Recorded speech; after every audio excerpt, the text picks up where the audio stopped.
حياكم الله متابعينا. هذا عندنا كنتور ابل 5 ابواب، ارتفاع مترين، العرض مالته 3 امتار، النزال مالته 60 ستاندر، داخل خارج صاج، الخارج مالته صاج 5 ملم طبيعي. الظهر مالته راح يكون شرشوبه،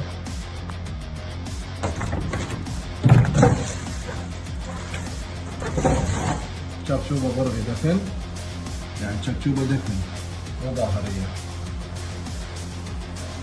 فارس 5 ملم.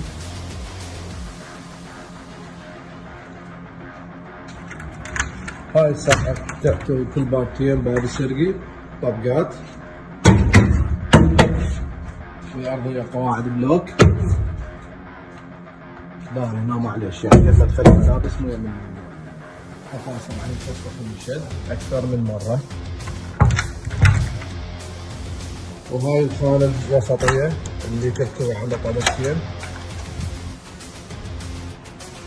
ويا الأرضية 3.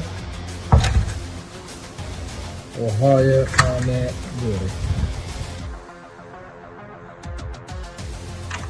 أي استفسار كالعادة الرقم أسفل الفيديو وبخدمتكم، تقدر تراسلونا واتساب. طبعا هاي من النوعيات تعتبر الدرجة الأولى. ليش؟ لأن صاج طبيعي 5 ملم، الخشب الفحشرة مالته ألماني، الداخل 4 ملم، والقواعد مالته عندك الأرضية بلوك والفوق تصير كبس.